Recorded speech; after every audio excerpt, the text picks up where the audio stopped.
जय हिंद दोस्तों, मैं हूं आपका दोस्त के बी और डेली करंट अफेयर्स के एक नए वीडियो में आप सभी का स्वागत है। तो आज के इस वीडियो में हम 3 दिसंबर 2020 से जो भी महत्वपूर्ण प्रश्न आपकी परीक्षाओं में पूछे जा सकते हैं उन सभी प्रश्नों को डिस्कस करेंगे। तो आइए इस वीडियो की हम शुरुआत करते हैं। पहला प्रश्न है, प्रत्येक वर्ष विश्व कंप्यूटर साक्षरता दिवस यानी कि वर्ल्ड कंप्यूटर लिटरेसी डे कब मनाया जाता है? तो ध्यान रखिएगा, यह दिवस आपका होता है 2 दिसंबर को, यानी कि इस प्रश्न का ऑप्शन बी करेक्ट होगा। तो कंप्यूटर शिक्षा या आप कह सकते हैं जो हमारी डिजिटल साक्षरता होती है उसको बढ़ावा देने के लिए और लोगों को इसके प्रति जागरूक करने के लिए यह दिवस आपका मनाया जाता है प्रत्येक वर्ष 2 दिसंबर को। और आपको ध्यान रखना है कि 2 दिसंबर को पहली बार यह दिवस वर्ष 2001 में मनाया गया था। वहीं पर आपको एक अन्य दिवस के बारे में भी ध्यान रखना है जिसे हम लोग राष्ट्रीय प्रदूषण नियंत्रण दिवस के नाम से जानते हैं, यानी कि नेशनल पॉल्यूशन कंट्रोल डे के नाम से जानते हैं। और ये दिवस आपका मनाया जाता है 2 दिसंबर को। क्यों मनाया जाता है? क्योंकि 2 दिसंबर की रात को भोपाल गैस त्रासदी हुई थी 1984 में, यानी कि ये भोपाल गैस त्रासदी की 36वीं वर्षगांठ थी। और इसी के अवसर पर हमारे देश में प्रत्येक वर्ष राष्ट्रीय प्रदूषण नियंत्रण दिवस मनाया जाता है। तो दोनों दिवस के बारे में आपको यहाँ पर याद रखना है।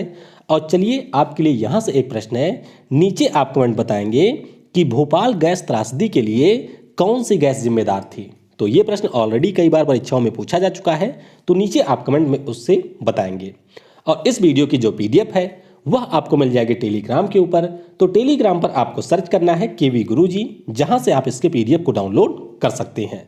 और आज आपको इस चैनल के ऊपर जो भी हमारे अभी तक शिखर सम्मेलन हुए हैं, यानी कि पिछले 11 महीनों में, उन सभी की वीडियो मिलेगी। और दूसरे वाले चैनल पर, यानी कि जो मेन चैनल है, उसके ऊपर जो हम लोग बेस्ट 1000 करंट अफेयर्स का रिवीजन कर रहे हैं उसका पार्ट 2 भी मिलेगा। तो दोनों वीडियो आपकी परीक्षाओं के लिए इंपॉर्टेंट होंगे। अगर आप चाहें तो उन वीडियो को देख सकते हैं। बाकी वीडियो अगर आपको पसंद आता है तो इसे लाइक करने के साथ अपने दोस्तों से शेयर करना बिल्कुल भी मत भूलिएगा। अगला प्रश्न है, दिसंबर 2020 में जारी IFCN डेयरी प्रोसेसर्स रिपोर्ट 2020 में भारत की जो अमूल कंपनी है वह किस स्थान पर रही है? तो ध्यान रखिएगा, हमारे यहाँ की जो अमूल कंपनी है ये रही है 8वें स्थान पर। तो इस प्रश्न का ऑप्शन डी करेक्ट होगा। तो आपको पहले ये ध्यान रखना है कि जो अमेरिका की इंटरनेशनल फार्म कंपैरिजन नेटवर्क है, इसी के द्वारा डेयरी प्रोसेसर्स रिपोर्ट जारी की गई। यानी कि यह जो रिपोर्ट है इसमें यह बताया गया कि दुनिया की वह कौन सी डेयरी कंपनियां हैं जिनके द्वारा सबसे ज़्यादा दूध का उत्पादन किया जाता है। तो आपको ध्यान रखना है कि हमारे यहाँ की जो अमूल कंपनी है जिसका पूरा नाम है आनंद मिल्क यूनियन लिमिटेड, तो ये हमारी वैश्विक स्तर पर दूध के उत्पादन में 8वें स्थान पर रही है। वहीं पर अगर हम लोग शीर्ष 3 स्थानों की बात करते हैं तो अमेरिका की जो डेयरी फार्मर्स ऑफ अमेरिका है ये रही है पहले स्थान पर। न्यूजीलैंड की फोंटेरा नाम की कंपनी है जो कि रही है दूसरे स्थान पे। और फ्रांस की लैक्टेलिस नाम की जो कंपनी है वह इसमें रही है तीसरे स्थान पर। तो आपको फिलहाल अमूल का स्थान यहाँ पर ध्यान रखना है। और अगर आपको याद हो तो सितंबर महीने में हम लोगों ने डिस्कस किया था कि अमूल हमारे देश की पहली ऐसी डेयरी कंपनी बन गई है जो कि राबोबैंक के एनुअल लिस्टिंग में शामिल हुई थी। और ये किस स्थान पर रही थी? तो ये रही थी 16वें स्थान पर। तो ये प्रश्न भी आपके लिए महत्वपूर्ण रहेगा। अगला प्रश्न है, दिसंबर 2020 में जारी 8वें global terrorism index 2020 measuring the impact of terrorism, इसमें कौन सा देश शीर्ष स्थान पर रहा है? तो इसमें शीर्ष स्थान पर रहा है हमारा पड़ोसी देश अफगानिस्तान, यानी कि इस प्रश्न का ऑप्शन सी करेक्ट होगा। तो पहले तो आप ये ध्यान रखेंगे कि ऑस्ट्रेलिया का एक संस्थान है जिसका नाम है institute for economics and peace, और इसी के द्वारा वर्ष 2019 में जो भी देश हमारे आतंकवाद से सबसे ज़्यादा प्रभावित रहे थे उन्हीं के ऊपर इस रिपोर्ट का प्रकाशन किया गया है। तो ध्यान रखिएगा, इस रिपोर्ट में अफगानिस्तान रहा है पहले स्थान पे, यानी कि सबसे ज़्यादा आतंकवादी गतिविधियां अफगानिस्तान में देखी गई। उसके बाद में इराक रहा दूसरे स्थान पे, और अफ्रीका का जो नाइजीरिया देश है वह इसमें रहा है तीसरे स्थान पर। तो ये आप ध्यान रखेंगे। अपने देश भारत की बात करते हैं तो भारत हमारा इसमें रहा है 8वें स्थान पर। वहीं पर आपको यह भी ध्यान रखना है कि हमारे भारत में जो जम्मू और कश्मीर केंद्र शासित प्रदेश है वह आतंकवाद से सबसे ज़्यादा प्रभावित राज्य रहा है। मैंने आपको बता दिया institute of economics and peace के बारे में। तो ये प्रश्न ऑलरेडी पूछा जा चुका है कि इसका मुख्यालय कहाँ पर है। तो ध्यान रखिएगा ऑस्ट्रेलिया का शहर है सिडनी, जहाँ पर आपको institute of economics and peace का मुख्यालय मिलेगा। तो काफ़ी ज़्यादा महत्वपूर्ण प्रश्न है, इसके बारे में आपको ध्यान रखना है। अगला प्रश्न है, दिसंबर 2020 में भारत में बाफ्टा ब्रेक थ्रू पहल के लिए किसे ब्रांड एम्बेसडर चुना गया? तो यहाँ पर ब्रांड एम्बेसडर बन गए हैं म्यूजिक डायरेक्टर AR रहमान साहब। तो इस प्रश्न का ऑप्शन ए करेक्ट होगा। तो पहले आइए समझते हैं कि बाफ्टा ब्रेक थ्रू पहल है क्या, यानी कि यह किस प्रकार की इनिशिएटिव है। तो बाफ्टा, जिसका पूरा नाम है British academy of film and television arts, तो ये यूनाइटेड किंगडम की एक इंडिपेंडेंट चैरिटी है और आपको पता ही होगा कि प्रत्येक वर्ष इसके द्वारा बाफ्टा पुरस्कारों का भी वितरण किया जाता है। तो ये जो हमारी चैरिटी है वह मुख्य रूप से फिल्म के क्षेत्र में, खेल के क्षेत्र में और टेलीविज़न के क्षेत्र में कार्य करती है। तो इन्हीं के द्वारा बाफ्टा ब्रेक थ्रू इनिशिएटिव की शुरुआत की गई थी और इस इनिशिएटिव को भारत, चीन, यूनाइटेड किंगडम और अमेरिका में शुरू किया गया था। अब इसका उद्देश्य क्या था? तो इसका उद्देश्य था कि जो भी हमारा फिल्म का क्षेत्र है, यानी कि फिल्म इंडस्ट्री हो गई, या फिर हमारे स्पोर्ट्स का फील्ड हो गया, या फिर जो हमारा टेलीविज़न का फील्ड है, उसमें हम लोग नई प्रतिभाओं को कैरियर के विकास में मदद करें। यानी कि जो भी हमारे अच्छे टैलेंट हैं उनको पहचाने और उनको उनके कैरियर की ग्रोथ में बाफ्टा ब्रेक थ्रू पहल के अंतर्गत सहयोग किए जाने का लक्ष्य है। तो आप ध्यान रखेंगे कि हमारे यहाँ के जो म्यूजिक डायरेक्टर हैं, जिनका नाम है AR रहमान साहब, वे अब इस ब्रेक थ्रू पहल के लिए भारत से ब्रांड एम्बेसडर चुने गए हैं। अगला प्रश्न है, दिसंबर 2020 में किस केंद्रीय मंत्री के द्वारा आदि महोत्सव मध्य प्रदेश का शुभारंभ किया गया? तो आदि महोत्सव मध्य प्रदेश की बात करते हैं तो इसकी शुरुआत की हमारे जनजातीय मामलों के मंत्री अर्जुन मुंडा साहब ने। तो इस प्रश्न का ऑप्शन सी करेक्ट होगा। तो बस आपको यह ध्यान रखना है कि जो हमारे जनजातीय मामलों के मंत्री हैं, जिनका नाम है अर्जुन मुंडा साहब, इनके द्वारा आदि महोत्सव मध्य प्रदेश का वर्चुअली आयोजन किया गया। अब यह है क्या? तो इसके अंतर्गत जो हमारे ट्राइब्स इंडिया की वेबसाइट है उसके ऊपर आपको जनजातीय समुदाय की जो शिल्पकला होती है, इनके जो भी प्राकृतिक उत्पाद होते हैं, या फिर इनका जो संगीत है, इनका जो कल्चर है, या फिर इनके जो डांस फार्म है, उन सभी की प्रदर्शनी आयोजित की जाएगी। यानी कि वर्चुअल तरीके से आप tribesindia.com पर इन सभी को देख सकते हैं। अब यहाँ पर आपको एक जरूरी पॉइंट और ध्यान रखना है, जैसे कि ये तो हमारा है आदि महोत्सव मध्य प्रदेश, ये चलेगा 10 दिनों तक, यानी कि 1 से लेकर के 10 दिसंबर तक। तो इस समय फोकस राज्य होगा मध्य प्रदेश। उसके बाद में 11 से लेकर के 20 तक ये चलेगा गुजरात के लिए, तो उस समय फोकस राज्य हमारा होगा गुजरात। और उसके बाद में 21 दिसंबर से लेकर के 30 दिसंबर तक इसमें फोकस राज्य होगा पश्चिम बंगाल। तो ध्यान रखिएगा ये जो आदि महोत्सव है वह इस बार 3 हमारे जो राज्य हैं उनको फोकस रख के मनाया जा रहा है, मध्य प्रदेश, गुजरात और है हमारा पश्चिम बंगाल। अगला प्रश्न है, दिसंबर 2020 में समाप्त हुए भारत बनाम ऑस्ट्रेलिया एक दिवसीय सीरीज में किस खिलाड़ी को प्लेयर ऑफ द सीरीज चुना गया? तो प्लेयर ऑफ द सीरीज यहां पर चुने गए हैं स्टीव स्मिथ। तो इस प्रश्न का ऑप्शन ए करेक्ट होगा। तो आपको यह ध्यान रखना है कि यहां पर ऑस्ट्रेलिया और भारत के बीच में 3 एक दिवसीय मैचों की सीरीज हुई, जिसमें ऑस्ट्रेलिया ने भारत को 2-1 से हरा दिया। तो शुरुआत के जो दोनों मैच थे उसको जीता था ऑस्ट्रेलिया ने, और जो लास्ट वाला मैच कल हुआ उसमें भारत ने 13 रनों से जीत दर्ज की है। तो हार्दिक पांड्या जो कि आखिरी मैच में प्लेयर ऑफ द मैच चुने गए, वहीं पर ऑस्ट्रेलिया के जो स्टीव स्मिथ है वह यहाँ पर प्लेयर ऑफ द टूर्नामेंट चुने गए हैं।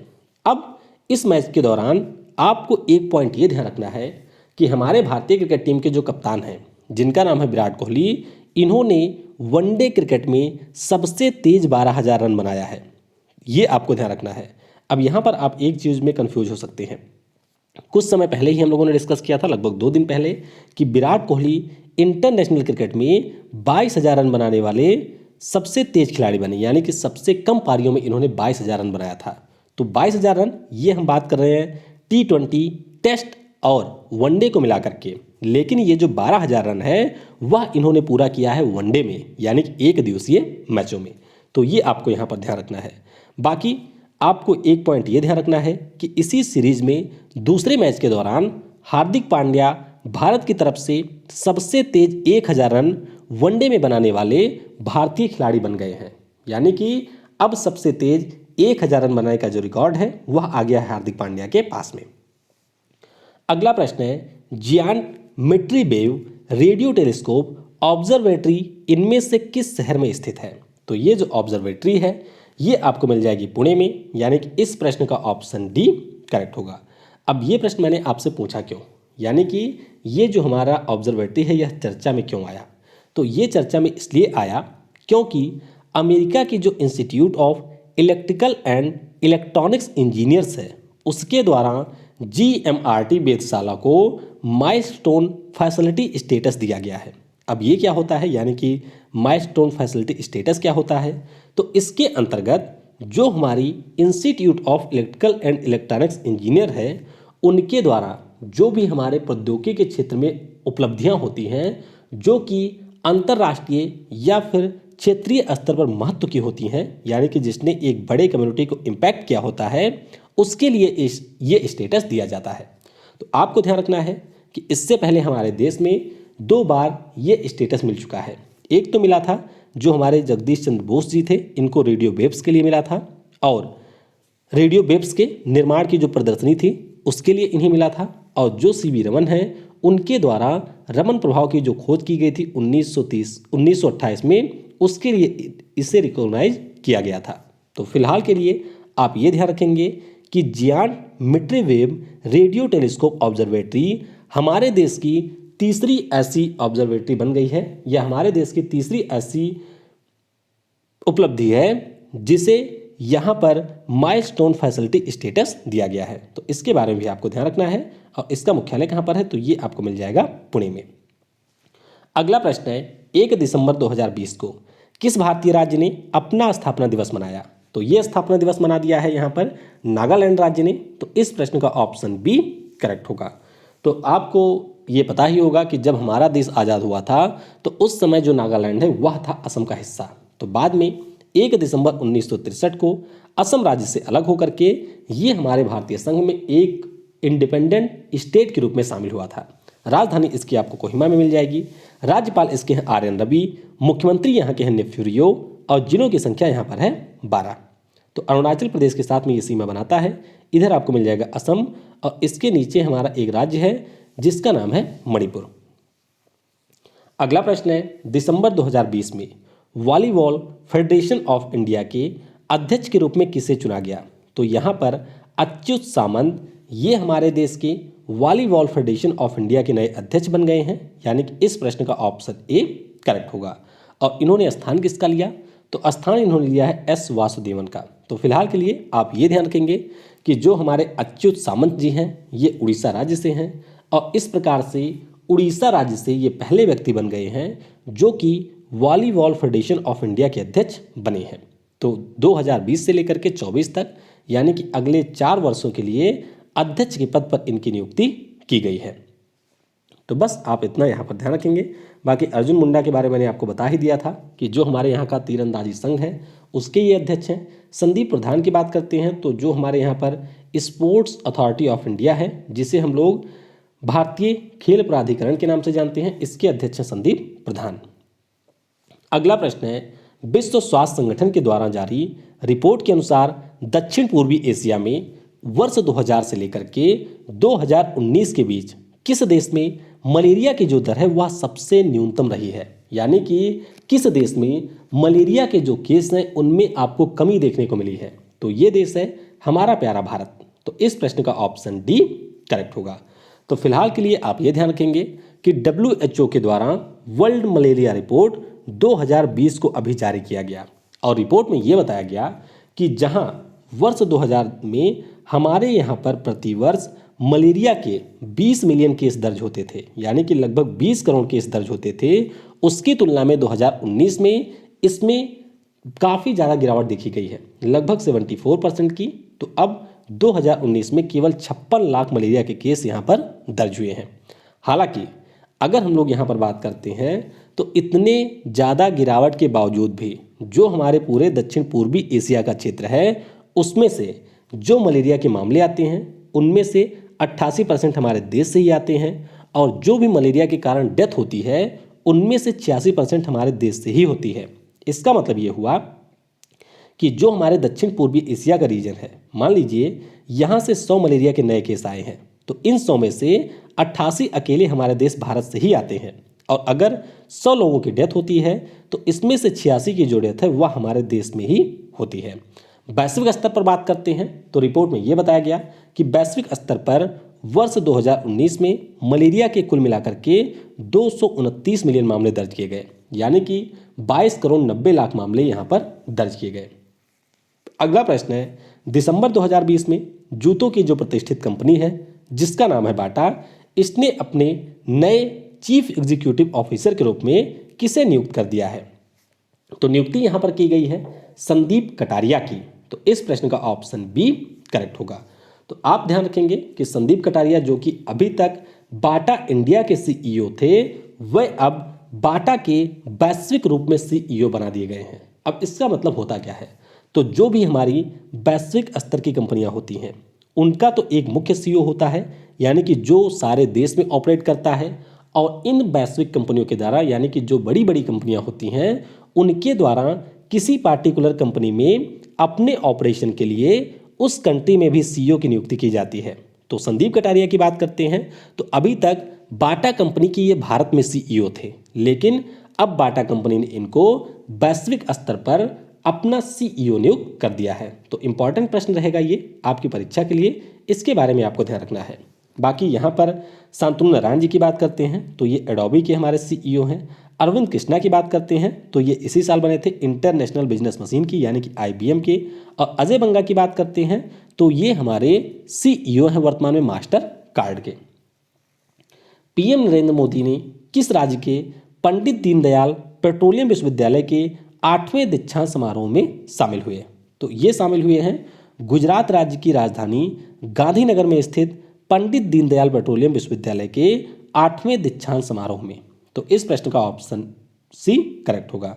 तो बस आपको यही ध्यान रखना है कि जो पंडित दीनदयाल पेट्रोलियम यूनिवर्सिटी है ये आपको मिल जाएगा गांधीनगर में, और इसी का जो दीक्षांत समारोह था उसमें वर्चुअल तरीके से पीएम शामिल हुए और इन्होंने यहाँ पर बच्चों को संबोधित किया था।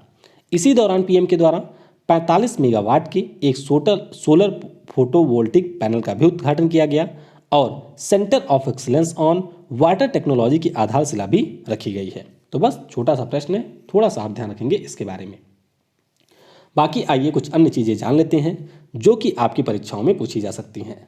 वेस्ट बंगाल की जो सरकार है यानी कि ममता दीदी की जो सरकार है उन्होंने अभी ये कह दिया है कि अगर किसी भी व्यक्ति की हमारे राज्य में मार्ग दुर्घटना के दौरान चोटिल हो जाता है, यानी कि कोई व्यक्ति अगर चोटिल हो जाता है तो उसे हम लोग अस्पताल तक मुफ्त एम्बुलेंस से पहुंचाएंगे, यानी कि free ambulance services for road accident victim launch की गई है।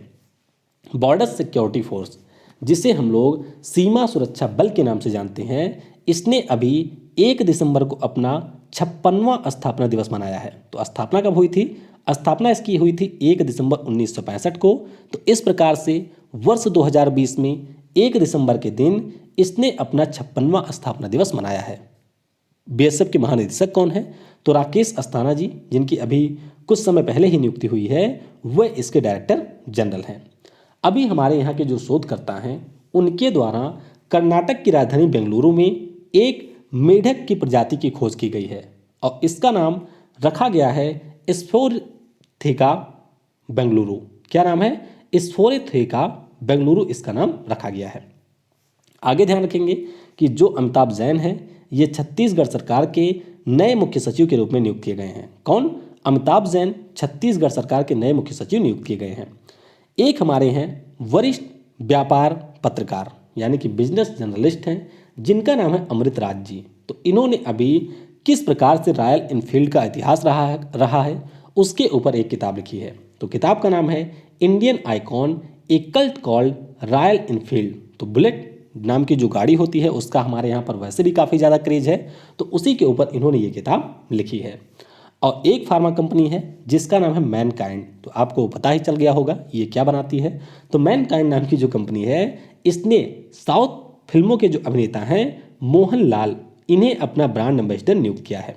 तो ये भी आपको यहाँ पर ध्यान रखना है। अब प्रश्नों की संख्या हो जाती है काफ़ी ज़्यादा, वैसे अगर मैं बताऊं तो कम से कम 20 प्रश्न हो जाते हैं।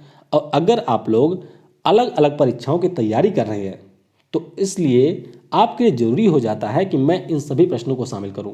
अदरवाइज मैं 10 क्वेश्चन को शामिल करके भी वीडियो बहुत ही आराम से बता सकता हूं, लेकिन आप में से बहुत सारे लोग होंगे जो कि अलग अलग परीक्षाओं की तैयारी कर रहे होंगे, इसीलिए यहाँ पर मुझे सभी प्रश्नों को शामिल करना पड़ता है। तो वीडियो आपको कैसा लगा ये आप नीचे कमेंट में बता सकते हैं। बाकी अगर आपको कोई फीडबैक है तो वह भी नीचे आप कमेंट में दे सकते हैं। कल मैंने आपसे पूछा था कि बीसू नाम का जो उत्सव है वह किस समुदाय के लोगों के द्वारा मनाया जाता है, तो ये आपका होता है मलयालम भाषा बोलने वाले लोगों का, यानी कि केरल का यह एक नए वर्ष का त्यौहार होता है। और इसके ऊपर मैंने सेपरेट वीडियो भी बना दी थी कल, तो अगर आपने नहीं देखा है तो उस वीडियो को भी देख सकते हैं। आज की वीडियो से आपके लिए प्रश्न है कि वर्ष 2020 के 36वें आसियान समिट का आयोजन कहां पर किया गया, तो इसका उत्तर आपको नीचे कमेंट में बताना है। Thanks for watching. जय हिंद, जय भारत, और सबसे जरूरी, पढ़ेगा भारत तो बढ़ेगा भारत।